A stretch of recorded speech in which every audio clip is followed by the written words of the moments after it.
Nous allons lire dans Actes, chapitre 2, le Saint-Esprit, sur le Saint-Esprit, et nous allons tirer des leçons par rapport à la sagesse de Dieu, mais plus que cela, par rapport à la vie de Dieu. Il est dit, à partir du verset 1er, Actes chapitre 2, le jour de la Pentecôte, ils étaient tous ensemble dans le même lieu. Tout à coup, il vint du ciel un bruit comme celui d'un vent impétueux. Il remplit toute la maison où ils étaient assis. Des langues semblables à des langues de feu leur apparurent, séparées les unes des autres, et se posèrent sur chacun d'eux. Ils furent tous remplis du Saint-Esprit et se mirent à parler en d'autres langues, selon que l'Esprit leur donnait de s'exprimer. Il y avait en ces jours à Jérusalem des Juifs, hommes pieux de toutes les nations qui sont sous le ciel. Au bruit qui eut lieu, la multitude accourut, et elle fut confondue parce que chacun les entendait parler dans sa propre langue. Ils étaient tous dans l'étonnement et la surprise, et ils se disaient les uns aux autres, voici ce genre qui parle, ne sont-ils pas tous galiléens? Et comment les entendons-nous dans notre propre langue, à chacun, dans notre langue maternelle? Parthes, Médès, Élamites, ceux qui habitent la Mésopotamie, la Judée, la Cappadoce, le Pont, l'Asie, la Phrygie, la Pamphylie, l'Égypte, le territoire de la Libye voisine des Cyrènes, et ceux qui sont venus de Rome, Juifs et prosélytes, Crétois et Arabes, comment les entendons-nous parler dans nos langues des merveilles de Dieu? Et ils étaient tous dans l'étonnement, et ne sachant que penser, ils se disaient les uns aux autres, que veut dire ceci? Mais d'autres se moquaient et disaient, ils sont pleins de vin doux. Alors Pierre se présenta avec les 11, éleva la voix et leur parla en ce terme, hommes juifs, et vous tous qui séjournez à Jérusalem, sachez ceci et prêtez l'oreille à mes paroles. Ces gens ne sont pas ivres comme vous le supposez, car c'est la 3e heure du jour, mais c'est ce qui a été dit par le prophète Joël. On va s'arrêter là. Donc, ce passage, c'est un passage que vous connaissez, l'arrivée du Saint-Esprit, le Saint-Esprit est descendu.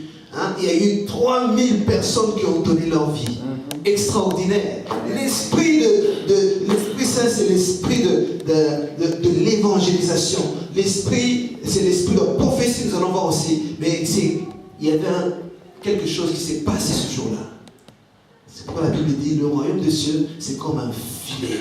Là, Dieu avait dit, c'était un filet. 3000 personnes ont donné leur vie à Jésus. Ils sont venus, ils ont été convertis ce jour de la Pentecôte. L'Esprit de Dieu, c'est comme, le royaume de Dieu, c'est comme le filet. Ça prend des poissons. Et Dieu veut faire de chacun de nous des pêcheurs d'hommes. Dieu veut faire de toi un pêcheur d'hommes. Quelqu'un qui va pêcher les poissons. Les poissons, c'est les personnes qui ne connaissent pas encore Jésus. Dieu dit, je vais faire de toi un pêcheur d'hommes. Et je prie vraiment, ma prière, c'est que l'église de la réconciliation, nous serons tous des pêcheurs d'hommes. Que cette année, nous puissions gagner des âmes pour Jésus. Dans cette année, que Dieu nous donne la sagesse pour savoir gagner nos amis, nos collègues de travail, que nous puissions les gagner à Jésus. Et ça, c'est que par le Saint-Esprit.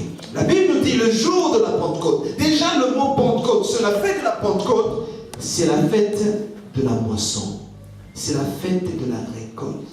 C'est la fête où Dieu a choisi de se révéler ce jour-là, le jour de la Pentecôte. La Pentecôte, c'était un jour, la moisson où les gens fêtaient, ils étaient heureux parce que c'était le jour où ils rassemblaient toute la récolte qu'ils avaient accueillie. Donc, ce jour-là, et c'est ce jour-là que le Saint-Esprit a décidé de descendre sur les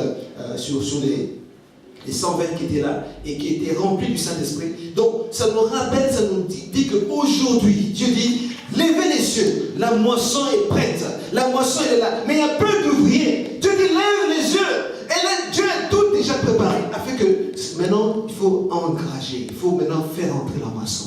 La moisson est grande. Des fois, on dit, c'est difficile. Non, c'est difficile. Oui, c'est très difficile. Londres, à gagner les âmes, c'est vraiment difficile. Alléluia. Je me rappelle de fois où je suis allé au Canada juste avant de venir en Angleterre. Il y avait un pasteur, le pasteur Foufi, je ne sais pas si vous avez entendu parler. Il disait, au Canada, il fait moins 40 degrés. Moins 40 degrés, des fois moins 30, moins 20. Pour que les gens puissent prendre leur voiture dans la semaine, mettre vraiment qu'il y ait quelque chose dans cette église. C'est-à-dire, pour que les gens vraiment viennent, tous les mercredis, tous les vendredis, ils viennent à la réunion de prière. Et dans la réunion de prière, tu vois les gens, c'est rempli. C'est rempli. Il dit, pour que les gens puissent tous les mercredis, tous les vendredis, tous les dimanches venir, c'est vraiment qu'il y a quelque chose de spécial dans cette église. Mais ça, c'est que le Saint-Esprit qui attire, qui donne la motivation, qui donne le feu. Ce feu pour dire, je vais aller. Je vais quitter ma maison mercredi, il fait moins 40 derrière, dehors. Je vais quand même aller de l'autre côté de ma vie pour me rassembler avec mes frères. Et ça, c'est ce feu-là. Ce feu-là qui anime, ce zèle nouveau. Dieu veut réellement que son église se réveille. Il puisse recevoir le Saint-Esprit. C'est le Saint-Esprit qui réveille l'église, qui donne un zèle nouveau. Et que nous puissions être zélés pour Dieu. C'est dans ce zèle, dans cet élan de feu que les gens vont s'étonner, vont dire, cela, il y a quelque chose dans ce... Si quelqu'un peut faire ça, s'il peut se lever, s'il peut braver le froid pour aller dans une réunion alors qu'il peut rester devant l'écran de sa télévision, tranquille, dans le show, regarder un bon film, il va jusqu'à... C'est qu'il y a quelque chose dans cette église. Amen. Mais ça, c'est le feu de la Pentecôte, le feu du Saint-Esprit. La Bible dit, ils étaient tous ensemble dans le même lieu. Tout à coup, il vint du ciel un bruit. Tout à coup. Vous savez, les choses de Dieu, c'est tout à coup. Tu ne t'attends pas. Vous savez, des fois, on a fait des calculs. Mais c'est tout à coup. Dieu nous surprend. Et Dieu veut nous surprendre encore aujourd'hui. Dieu veut réellement dire vraiment que je suis le Dieu qui décide les choses. Tu as peut-être demandé des choses. Tu t'attends à quelque chose de la part de Dieu. Mais cette chose viendra tout à coup. Quand tu t'attends le moins possible. Mais le Saint-Esprit agit. C'est pour dire que pour confondre les sages, ceux qui se disent, je suis sage, j'ai calculé, il va faire ça, il va faire ça. Mais Dieu fait à sa manière, tout à coup. Tout à coup. Alléluia. Dieu est bon. Je me rappelle j'ai travaillé au début de notre ministère, on avait travaillé avec un missionnaire américain. C'est des gens qui calculaient. Ils avaient espacé, ils ont dit on aura 3 enfants, je ne sais pas, ou 4 ou 5 enfants, mais on va espacer de 5 ans. Chaque 5 ans, on aura. Ils ont fait premier enfant, ils ont entendu 5 ans. Deuxième enfant, très intelligent, très sage, bien calculé. Troisième enfant, 5 ans. Quatrième enfant est venu 1 an après. Cinquième enfant est venu 1 an après. Je dis, voilà, vous avez fait vos calculs, vous pensez que vous êtes plus sage que Dieu. Dieu vous a confondu. Amen. C'est tout à coup, ils ont vu, tu es enceinte? Oui, voilà. Et ça fait ils ont fait 2 fois. Et pourtant, ils ont utilisé les meilleurs moyens contraceptifs. Les meilleurs moyens contraceptifs qui existent. La femme disait, mais je ne comprends pas comment je suis enceinte. C'est tout à coup. Alléluia. Amen. Dieu fait les choses tout à coup. Dieu va te surprendre. Tu verras, mais qu'est-ce qui m'arrive? Je suis dans tel état, c'est pas. Voilà, c'est le plan de Dieu. C'est le plan de Dieu. Réjouissons-nous. La femme était un peu déprimée, mais la joie est venue. Parce qu'aujourd'hui, ses enfants servent le Seigneur. Alléluia. Ces enfants, et surtout les 2 derniers, là, ils sont dans le service avec Dieu. Mais Dieu nous surprend. C'est pour vous montrer que nous pouvons nous attendre à Dieu à tout moment. Dieu peut agir. Là, nous sommes quelques membres, en un rien de temps. Tout à coup, cette salle peut être remplie. Tout à coup, en un rien de temps. Mais attends-toi à Dieu. Souvent, nous restons sur les circonstances. On dit, mais on a longtemps été. Qu'est-ce qui se passe? Qu'est-ce qu'il y a dans... Non, attends-toi. Regarde à Jésus. Le Saint-Esprit agit d'une manière ou d'une autre. Mais il veut vraiment que nous soyons prêts. Que nous soyons prêts et surtout que nous recevons cette plénitude. La Bible dit, il est venu comme un vent impétueux. Vous savez, le Saint-Esprit, des fois, il agit d'une manière en douceur. C'est en douceur, mais des fois, c'est un vent impétueux. On ne s'y attend pas. C'est un vent qui arrache. Vous savez, quand on parle des tempêtes aux États-Unis, des tempêtes, on voit le vent qui touche. Et moi-même, j'ai connu en Martinique, souvent, ils appellent ça des cyclones, où j'ai passé toute la journée, j'étais je luttais pour la porte, pour que la porte ne puisse pas je suis passé tout le temps contre le vent. J'ai mis les choses, mais ce n'était pas assez. Parce que le vent, c'était tellement fort que ça a arraché les portes. Tu vois? Et on est passé toute la journée en train de lutter pour que la porte ne puisse pas s'écraser. Pour dire que le vent, quand on va à un vent violent, des fois on n'imagine pas ce que c'est un vent violent. C'est quand c'est violent, c'est violent. Et ça, c'est le Saint-Esprit qui descend. Dieu agit, il est en même temps, il peut agir dans la douceur, il peut agir dans la paix. On peut recevoir le Saint-Esprit, mais il peut agir aussi de manière violente. Notre Dieu est un Dieu tout-puissant. Il fait comme il veut et il remplit toute la maison. Il remplit la maison. Une maison remplie de la présence du Saint-Esprit. Alléluia. Ça, vous savez, quand tu es rempli de Dieu, tu es rempli. Quand on parle d'être rempli du Saint-Esprit, c'est comme une éponge. Vous savez, une éponge, être rempli du Saint-Esprit, c'est une éponge que tu le mets dans l'eau. Qu'est-ce qui se passe? Il y a l'eau qui rentre dans l'éponge, mais il y a l'éponge qui est aussi dans l'eau. C'est de cette manière-là, quand tu es rempli du Saint-Esprit, la vie de Dieu est en toi, on te touche comme ça, il y a quelque chose qui va sortir. C'est l'Esprit de Dieu qui va parler. Amen. Vous savez, c'est ce zèle-là. Tu dis, Seigneur, je veux toujours tout de toi, Seigneur. Le Saint-Esprit, qu'il puisse être rempli, qu'il me remplisse à déborder, et tu parleras par rapport au Saint-Esprit. Tu ne parleras pas pour juger, tu ne parleras pas pour dénigrer, mais tu parleras pour bénir. Ta langue sera un instrument de bénédiction. Alléluia. La Bible, vous savez, quand on parle de la sagesse, qu'on lit dans Jacques, la Bible dit que la sagesse de ce monde, c'est une sagesse qui est démoniaque, qui est terrestre, qui est charnelle. Dans le livre de Jacques, c'est très important de voir ça, mais la sagesse d'en haut, elle est pure, elle est pacifique, elle est modérée. Alléluia. Est-ce que vous connaissez ce passage? On va lire ce passage un moment. Vous allez voir comment c'est bon. Quand tu es rempli du Saint-Esprit, cette sagesse, Dieu te le donne. Il te donnera, il va te combler de cette sagesse. Dans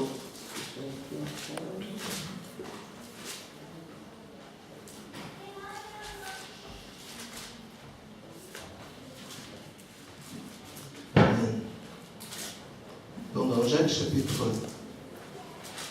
3, il est dit au verset 17, la sagesse d'en haut est premièrement pure, elle est pacifique, modérée, conciliante, pleine de miséricorde et de bons fruits, exempt de duplicité, d'hypocrisie. Amen. On dit que c'est modéré, c'est conciliant, quelqu'un de plein de... C'est-à-dire l'Esprit de Dieu qui t'est rempli, il y a la compassion dans ton cœur. Il y a la sagesse de Dieu dans ton cœur, la miséricorde, de bons fruits, de duplicité, il y a exempt de duplicité et d'hypocrisie. Et Dieu veut aujourd'hui nous remplir de son esprit, de l'esprit de sagesse. Dieu veut restaurer la gloire, sa gloire, la gloire dans sa maison. Il veut restaurer la gloire dans sa maison. La Bible nous dit que la gloire de la dernière maison sera plus grande que la gloire de la première maison. Nous passons de gloire en gloire. La gloire de la première maison, c'est ce qui s'est passé dans l'Ancien Testament. L'Ancien Testament, il y a eu la gloire de Dieu. Dieu a divisé la mer rouge. Dieu a libéré le peuple hébreu de l'Égypte. Dieu a vraiment avec sa main puissante. Et c'est la gloire, c'est glorieux. Josué est parti, Jéricho, ils ont fait le tour de Jéricho est tombé. C'est la gloire de Dieu. Mais la Bible nous dit que la gloire de la dernière maison, de ce que nous allons vivre aujourd'hui dans le Nouveau Testament, dépasse au loin la gloire que nos pères, Abraham, tous ils ont connue. Et c'est ça que Dieu dit que dans ce temps de la fin, avec la venue du Saint-Esprit, par rapport à ce que Joël avait prophétisé, dans les derniers temps, je répandrai mon esprit sur toute chair. Avant, le Saint-Esprit n'était pas répandu sur toute chair. Il y avait quelques personnes qui étaient rois du Saint-Esprit. Il y avait les rois, il y avait les prophètes, mais il y avait quelques personnes. Mais ce que nous vivons aujourd'hui, c'est quelque chose de magnifique. Et Dieu veut réellement que nous puissions être conscients de cela et surtout désirer, avoir soif de Dieu. Seigneur, je désire. Tout ce que tu as prévu, je le veux, Seigneur. Et quand l'Église désire, quand chacun de nous désirons que vraiment que Dieu agisse à travers nos vies, nous allons voir un changement radical.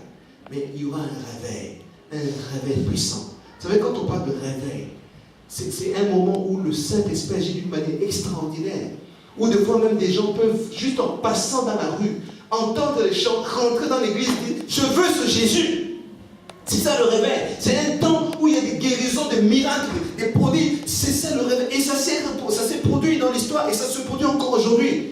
Dieu veut réellement que nous puissions vivre cela. Et c'est ça son plan, que nous puissions rentrer dans quelque chose de nouveau, quelque chose d'autre que nous avons vécu jusqu'à présent. C'est le réveil, c'est la venue du Saint-Esprit, c'est l'œuvre de Dieu, où réellement il y a une conviction de péché et une conviction, les gens vont se repentir. Vous savez, quand il n'y a pas de conviction de péché dans l'église, il n'y a pas la repentance. Tout le monde est bon, tout le monde est gentil. Mais quand le Saint-Esprit est là, tu vois, tu as une conviction de péché. Donc, ce que tu as fait, dans ce que il y a une conviction, il y a un désir de sainteté, il y a un désir de plaire à Dieu. Alléluia.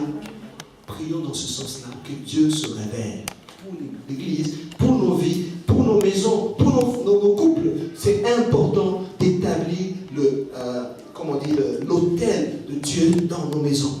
Établis l'autel de Dieu dans nos maisons. Seigneur, prends toute la place dans ma maison, prends toute la place dans mon cœur et que tu règnes à jamais. Et Dieu veut réellement régner et se révéler. Vous savez, quand le Saint-Esprit agit, la première chose que nous voyons aussi, qu'est-ce qu'il fait? Il fait un nettoyage. La Bible dit, il fait comme un nettoyage. La Bible parle d'un vent. Le vent violent. Un vent violent. Dans Ézéchiel chapitre 37, c'est un passage qui parle de vent aussi, où Ézéchiel, Dieu lui dit de parler à des ossements qui étaient desséchés. Il y avait des ossements qui étaient là.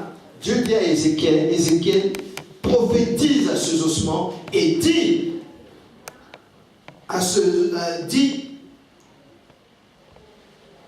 donne un ordre à ces ossements.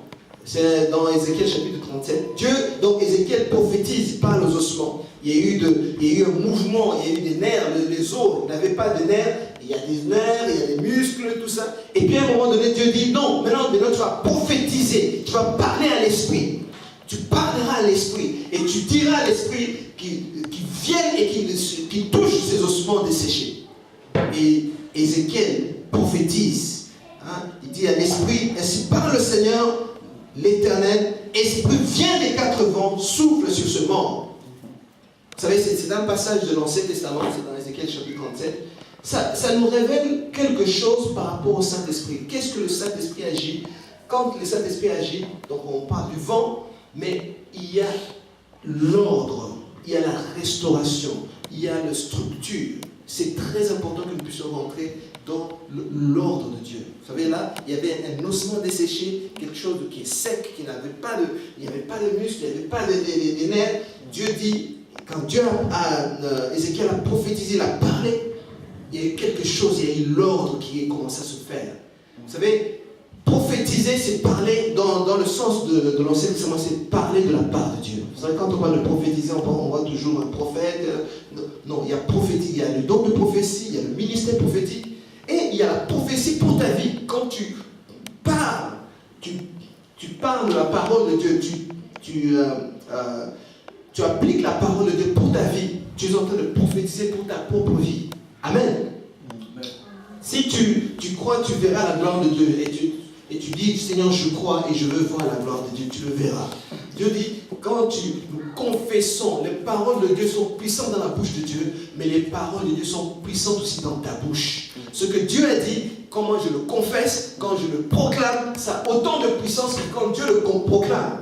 Cette parole, elle est puissante dans la bouche de Dieu, mais elle est aussi puissante dans ta bouche. Et c'est pourquoi quand je prophétise sur ma vie, je proclame cette parole. Quand je lis la parole de Dieu, je la proclame pour ma vie, pour mes enfants, pour l'église.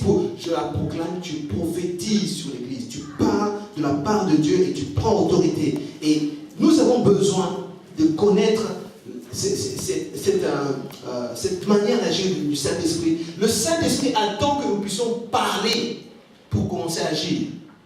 Est-ce que vous le savez? Pour commencer à agir dans ta vie par rapport à la parole, elle est puissante, la parole, elle est révélée. Mais quand tu confesses cette parole, quand tu parles, tu dis les choses, vous savez, quand tu parles, il y a qu'est-ce qui se passe? Il y a un mouvement des lèvres, il y a de l'air, il y a tout qui est le Saint-Esprit saisit ce que tu dis et il va commencer à travailler pour ta gloire, pour ta réussite, pour ce que tu as demandé. Et nous avons besoin de connaître cela. Et le Saint-Esprit, Dieu veut vraiment se révéler à nous à travers le Saint-Esprit afin que nous puissions rentrer dans cette dimension de foi où je confesse la parole de Dieu. Je proclame la parole de Dieu afin que l'Esprit de Dieu puisse réellement utiliser cette parole pour vraiment l'avancement du royaume de Dieu. Et la Bible continue dans ce passage, toujours dans le Acte chapitre 2.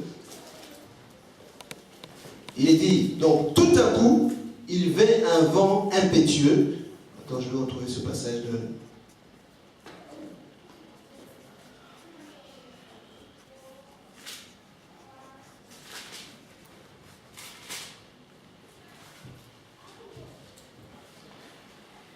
Ils furent tous remplis du Saint-Esprit, se mirent à parler en d'autres langues selon que l'Esprit leur donnait de s'exprimer.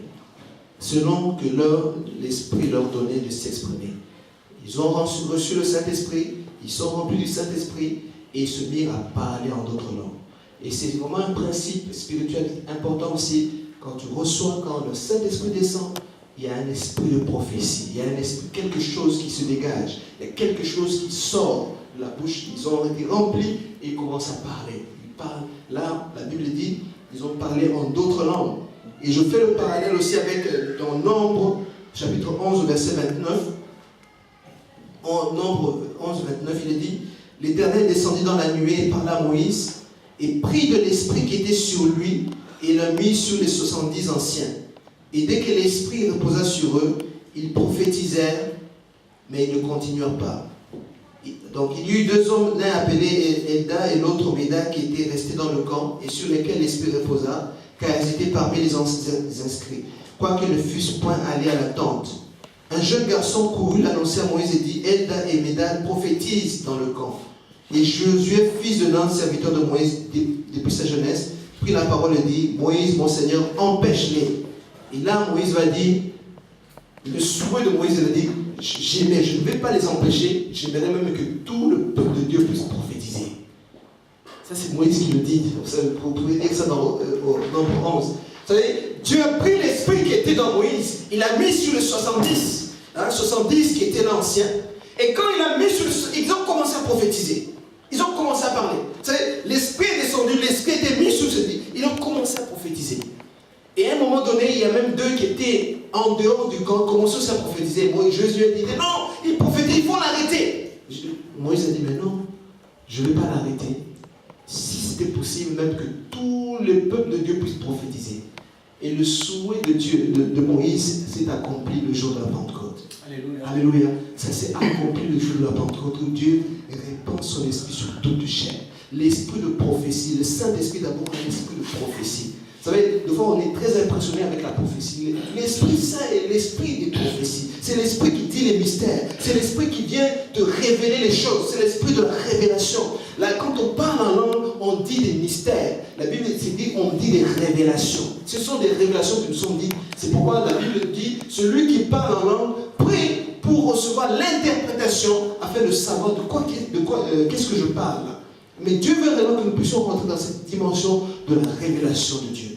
Dieu va te révéler des grandes choses. Quand tu prieras en langue, quand tu laisseras le Saint-Esprit s'exprimer à travers ta bouche, tu verras des grandes choses. La Bible dit, je prierai par le Saint-Esprit, mais je prierai aussi avec intelligence.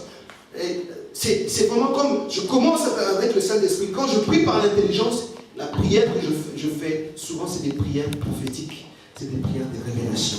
Et Dieu veut vraiment que nous puissions rentrer dans cette autre nouvelle dimension de la vie de prière où nous recevons les révélations de Dieu, où nous recevons vraiment les prières qui viennent du trône de la grâce. Dieu est Dieu de la grâce, il veut réellement répandre sa grâce au milieu de nous. Et à travers le Saint-Esprit, à travers l'esprit de prophétie, à travers l'esprit de sagesse, Dieu veut répandre la sagesse au milieu de nous. Mais cela, nous avons besoin d'avoir soif de Dieu. Est-ce que tu as soif de Jésus? Est-ce que tu as soif de la sagesse de Dieu, de la prophétie? Tu as soif d'être utilisé par Dieu. Vous savez, quand tu veux être utilisé par Dieu, Dieu va t'utiliser. Dieu cherche des hommes Il a dit la moisson est grande, mais il y a très peu d'ouvriers. Il y a très peu qui veulent s'engager. Il dit Seigneur, je m'engage. Oui, je m'engage, Seigneur. Je veux suivre, je veux te suivre. Là où tu veux, je vais y aller. C'est ça, l'esprit de Dieu. Où les gens, vous savez, dans le temps des actes, les gens, ils étaient persécutés. Mais ils continuaient toujours à suivre Jésus. Ils étaient tués, on le brûlait vif. Il y a une grâce spéciale. Étienne, on a lapidé, on a jeté les pierres. Mais ils étaient toujours debout pour aller annoncer que Jésus-Christ est Seigneur. Ils étaient là, ils étaient debout pour témoigner de la grâce de Dieu. Amen. C'est l'Esprit Saint qui fait ça. Ce n'est pas un homme. Vous savez, quand je me rappelle une fois, on parlait avec Nathanaël, il parlait de la mort. J'ai dit, mais ces gens, ils sont brûlés. Je crois que Nathanaël il disait qu'il aimerait mourir dans son lit. Je dis non. Et parce que, en différence des gens qui meurent brûlés comme les chrétiens, ou bien on les jette, vous savez, il y a des temps, on jetait les chrétiens dans les fosses lions, les lions qui les dévoraient. Comment se fait-il, moi, on n'aimerait pas vivre, mourir comme ça, on aimerait mourir dans son lit, tranquille. Vous savez, je me suis dit, il y a une grâce spéciale pour les gens qui meurent comme ça. Étienne, on était en train de le jeter la pierre. On lui jette la pierre. Et il commence à dire, Seigneur, pardonne-leur parce qu'ils ne savent pas. Seigneur, je vois Jésus-Christ assis debout sur le trône. Il voit Jésus. Comment quelqu'un qui reçoit des pierres, il reçoit des pierres, on est en train de le lapider, on le tuer, il dit, je vois Jésus, il continue même à pardonner aux personnes qui sont en train de lui jeter des pierres. C'est pour montrer que quand nous sommes persécutés pour la justice, il y a une grâce spéciale qui t'entoure. Je ne sais même pas si vraiment il ressent peut-être il ressent la douleur, les pierres, mais il y a une grâce qui t'entoure. La grâce de Dieu sera sur ta vie. La grâce de Dieu dans tout ce que tu feras, même si c'est difficile. Mais quand tu te décides, quand tu es décidé à suivre Jésus, il y a la grâce de Dieu va t'accompagner. Et Dieu va faire de sorte que sa main soit sur ta vie. La main du Saint-Esprit. Oh, il ne permettra pas que ton pied chancelle. Il ne permettra pas qu'on aille au-delà de ce qu'il veut qu'on puisse aller contre toi. Parce que le Seigneur Dieu est le Dieu Tout-Puissant. Amen. L'esprit de sagesse. La communion avec le Saint-Esprit nous donne la sagesse de Dieu. La communion avec Dieu, le Saint-Esprit nous donne la force d'aller de l'avant. Réveille nos esprits, nous donne le zèle. Un zèle pour témoigner de Jésus, pour parler de Jésus. Cette communion avec l'Esprit de Dieu nous donnera de rentrer dans les œuvres que Dieu a déjà préparées pour nous. Ce que nous faisons, Dieu a déjà préparé cela. Il y a des choses que Dieu a déjà préparées, qu'il a déjà fait pour que tu puisses le faire. Et quand nous le faisons, nous rentrons dans ces œuvres. Et c'est extraordinaire. Quand le fait que je sois ici en Angleterre, je rentre dans ce que Dieu a déjà préparé. Ce n'est pas quelque chose qui vient de mon intelligence, j'ai fait des efforts. Non, Dieu te fera rentrer dans ce qu'il a déjà préparé. Mais par le Saint-Esprit, Dieu a préparé le Canaan pour toi. Par le Saint-Esprit, tu y rentreras. Et c'est là où agit la vie de la foi. De dire, Seigneur, tu as déjà des choses pour moi. Cette chose m'appartient par la foi au nom de Jésus. Amen. Même si tu ne le vois pas, crois-le seulement. Tu le verras s'accomplir. Et ça fait partie de la vie de l'Esprit. Quand on parle de la vie de l'Esprit, on le reçoit dans la foi. On le reçoit toute chose, on le reçoit par la foi. On le reçoit dans son cœur, on y croit et on reste dessus. Et la Bible nous dit que, alors que le Saint-Esprit est descendu, alors que les gens commençaient à parler en langue, il y a quelques personnes qui commençaient à se moquer d'eux, se rire. Ils disent, mais ils sont ivres de vin. Vous savez, quand l'œuvre de Dieu commence, il y aura toujours des gens qui vont se moquer. Et ça, c'est l'esprit de ce monde. Le Saint-Esprit, le diable veut décourager. Ils vont essayer de décourager l'œuvre. De se moquer, c'est-à-dire, regarde, ils sont peu nombreux. Ils sont peu nombreux, regarde, maintenant, qu'est-ce qu'ils vont faire? Ils n'ont plus d'argent, ou bien... Voilà, il y a toujours des personnes que le diable va installer à gauche, à droite, pour pointer le doigt, mais cela dans le but de décourager, de démoraliser. Et c'est pourquoi c'est très important pour chacun d'entre nous que nous puissions être connectés avec le Saint-Esprit, avec Dieu. Connectés avec vraiment Jésus-Christ, le dire, Seigneur, c'est lui, c'est toi que j'ai suivi, c'est pas un homme. Même si nous sommes comme ça, si je suis dans telle position, mais je crois que tu as un plan pour ma vie. Tu as un projet pour ta vie, un plan de paix et non de malheur. Quand on parle d'un plan de paix, c'est un plan de prospérité. Amen. Est-ce que tu le crois? Amen. Tu as un plan pour ta vie et c'est un bon plan. C'est un bon projet. Vous savez, un père, nous sommes papa ou des papas, on a des projets. J'ai des projets quand j'ai des projets déjà pour juin, juillet. Les enfants vont aller dans tel endroit. J'ai des projets, j'ai des plans. Déjà pour juillet, août, même pour après en septembre. Je fais des projets, je mets de l'argent de côté. J'ai des projets.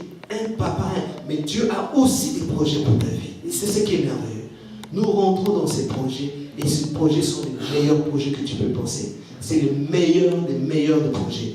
Toute grâce excellente, tout don parfait vient du Père des Lumières, en qui il n'y a aucun nombre de variations. Dieu est notre Père et il a des grands projets et l'ennemi ne peut rien contre ce projet. C'est à toi seulement, toi seul. Nous pouvons être nous-mêmes l'ennemi de notre destinée. Amen. Des fois on dit que c'est le diable. Non, c'est le diable qui m'a attaqué, c'est le diable qui est contre moi. Non, tu peux être l'ennemi de ta destinée en marchant selon ton cœur, en faisant selon tes pensées. Mais quand tu dis Seigneur, je veux faire ta volonté, je veux faire rentrer dans tes projets, et Dieu va te laisser et tu rentreras dans ses projets. Amen. Souvent, et c'est vrai, souvent Dieu vraiment travaille nos cœurs. Donne-moi ton cœur. Un cœur heureux, les pauvres en esprit, car le royaume des cieux est à eux. Les pauvres en esprit, c'est quelqu'un qui désire Dieu. Un pauvre, c'est celui qui, en esprit, celui qui dit Seigneur, je veux de toi toute ma vie. Aujourd'hui, plus qu'hier, je veux continuer avec toi. Je veux faire ta volonté. Je veux, Seigneur. Si tu me dis à gauche, je vais à gauche. C'est ça le pauvre, c'est celui qui recherche Dieu, qui veut voir la gloire de Dieu. Et Dieu, quand tu trouves un cœur assoiffé, un cœur affamé de Dieu, un cœur qui cherche Dieu, qui se lève pour chercher la face de Dieu dès le matin, pour crier la gloire du Seigneur, pour chanter des cantiques, un cœur passionné de Jésus.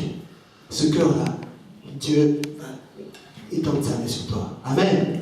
Et c'est ça qu'on appelle souvent on appelle le prix à payer. Il y a un prix à payer. Il y a un prix à payer. Jésus a payé un prix. Il a payé le prix à la croix. Je dis, mais quel est l'autre prix que je dois payer? Le prix, c'est d'être demeuré en Jésus. Et c'est ça le prix. C'est le combat de tous les jours. C'est combat, le bon combat de la foi. L'ennemi va te bousculer. Toutes les circonstances de la vie vont te bousculer. Pour que tu ne puisses pas marcher selon la foi, selon l'intelligence, selon ta sagesse, tout va faire pour que tu puisses compter sur toi. Des choses imprévues, des factures que tu ne t'attendais pas, des situations. Tu dis, Seigneur, qu'est-ce qui m'arrive?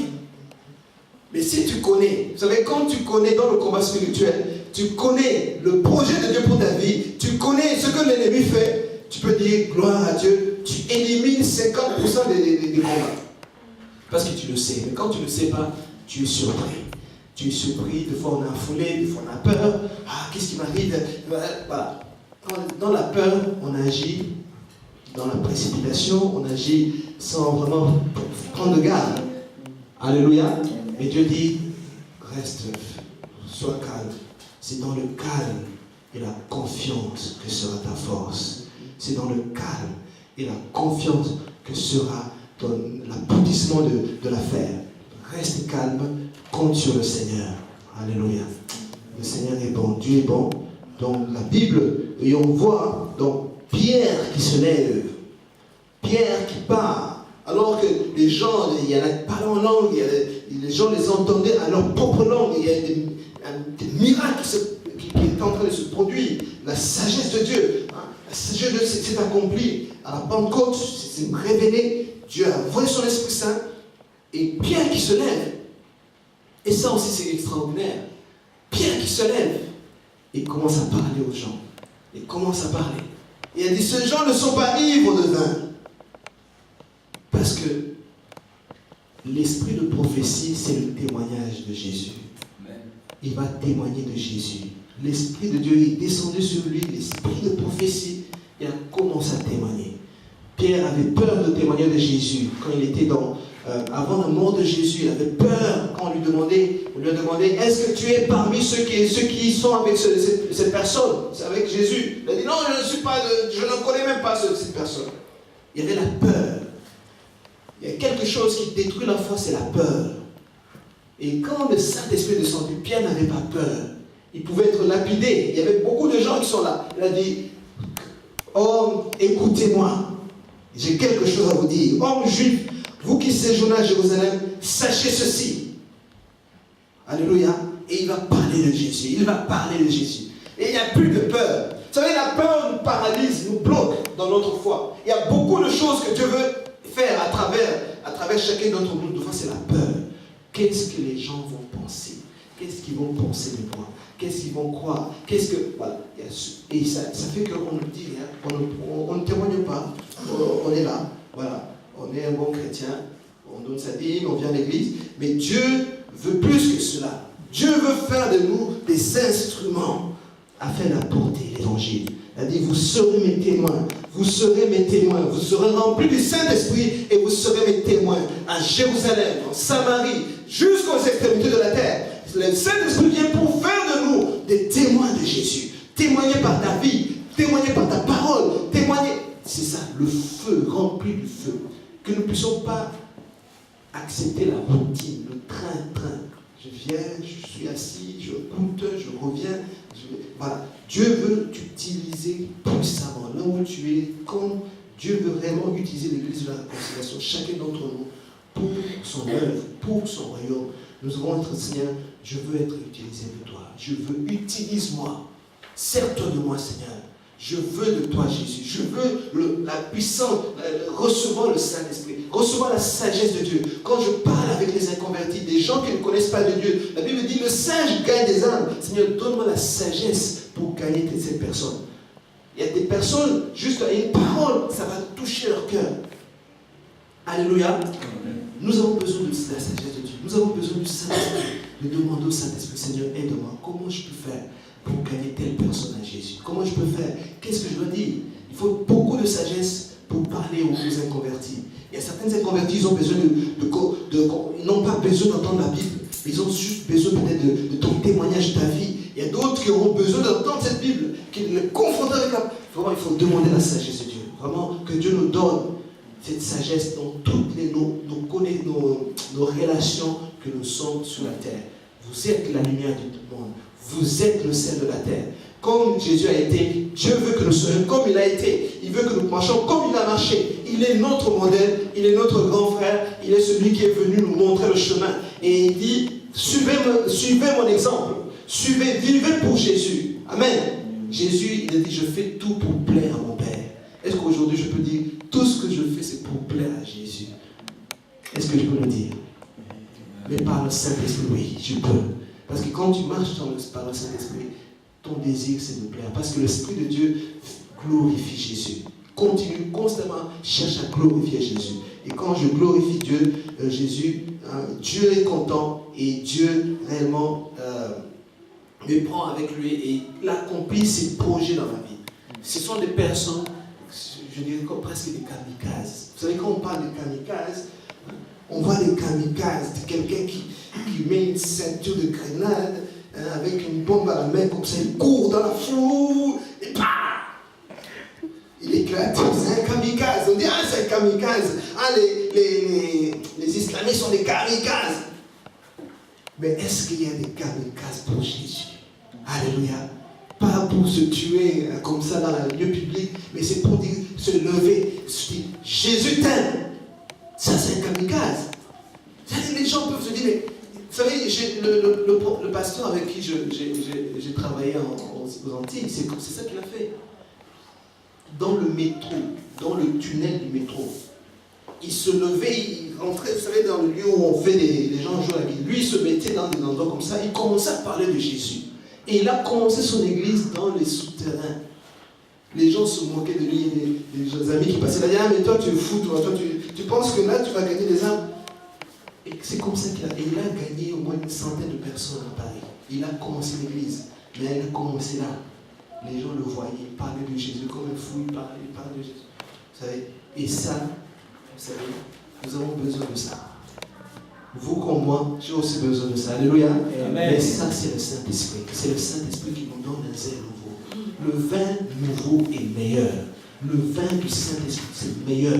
C'est ce vin qui te rend ivre. Là, il disait qu'ils sont ivres. Ils sont ivres de vin. Mais il y a une ivresse extraordinaire, c'est l'ivresse du Saint-Esprit. Où tu es rempli, où tu ne regardes ni à gauche ni à droite. Vous savez, on regarde à Dieu et on fait l'œuvre de Dieu. Si les gens ne sont pas d'accord, ils ne sont pas contents, mais moi, je veux plaire à mon Seigneur. Et ça, c'est le plus important.